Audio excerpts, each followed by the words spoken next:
வணக்கம். நான் சூர்யா தங்கராஜ். இன்றைக்கி ஒரு பியூபர்ட்டி மேக்கப்புக்காக நம்ம கிளம்பியாச்சுங்க. என்னோட தம்பி ஒய்ஃபும் இன்றைக்கி வந்து என் கூட ஜாயின் பண்ணிட்டாப்படி.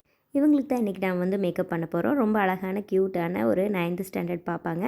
இவங்களுக்கு செகண்ட் சாரீ சேஞ்ச் ஓவர் இருக்குது. அதை ஹாஃப் சாரீ மாதிரி ட்ரேப் பண்ண சொன்னதுனால அது ஏற்கனவே வந்து ப்ரீ ப்ளீட்டிங் பண்ணி வச்சிட்டோம். ஃபேஸ் மேக்கப்பும் ஹேர் ப்ரிப்பரேஷனும் முடிச்சதுக்கப்புறம் பார்த்திங்கன்னா லுக் இவ்வளோ அழகாக இருந்துச்சுங்க. அவங்க அம்மாவுக்கு வந்து சாரீ ட்ரேப்பிங்கும் ஹேர் டூவும் வந்து கேட்டிருந்தாங்க. அதுவும் நம்ம வந்து ரொம்ப அழகாக பண்ணி கொடுத்துட்டோம். பபிள் ப்ளீட் தான் வேணும் அப்படின்னு சொல்லிட்டு வந்து கேட்டிருந்தாங்க. அவங்க கேட்ட மாதிரியே ஆன் ஸ்பாட்டில் சாரீ நம்ம ப்ரிப்பரேஷனுக்குலாம் எதுவுமே நம்ம வந்து வாங்கிக்கலைங்க. நம்ம நேராக அங்கே போய் தான் வந்து ப்ரிப்பரேஷன் பண்ணோம். இருந்தாலும் ரொம்ப அழகாக வந்து நம்ம வந்து ட்ரேப்பிங் பண்ணி கொடுத்துருக்குறோங்க. ஃபஸ்ட்டு மேக்கப் வந்து இந்த மாதிரி தாங்க பண்ணியிருந்தோம். ரொம்ப ரொம்ப அழகாக இருந்தாங்க. ஹேரில் ஃப்ரண்ட் வேரியேஷன் கொடுத்துருந்தோங்க. சரியான அடர்த்தியான ஹேருங்க. இருந்தாலும் எக்ஸ்டென்ஷன் ஆட் பண்ணி தாங்க நம்ம வந்து ஹேர் டூ பண்ணியிருந்தோம். ஒரிஜினல் ஃப்ளாரில் அதுக்கு மேட்சான ஃப்ளார்ஸும் ரெடி பண்ணி கொடுத்துருந்தோம். ரொம்ப ஒரு நீட்டான ஒர்க் வந்து அவங்களுக்கு கிடச்சிருந்தது. அதே மாதிரி செகண்ட் சேஞ்ச் ஒர்க்கும் வந்து அவங்களுக்கு ரொம்ப அழகாக நம்ம வந்து செஞ்சு கொடுத்துட்டோங்க. இது ரெண்டுக்குமே பார்த்திங்கன்னா அவங்களுக்கு வந்து கழுத்தில் போட்டுற ஜுவல்ஸ் எல்லாமே வந்து அவங்க கொடுத்துட்டாங்க. ஹிப் பெல்ட், நெத்திச்சுட்டி இதெல்லாம் வந்து நாம் வந்து கொடுத்துருந்தோம்.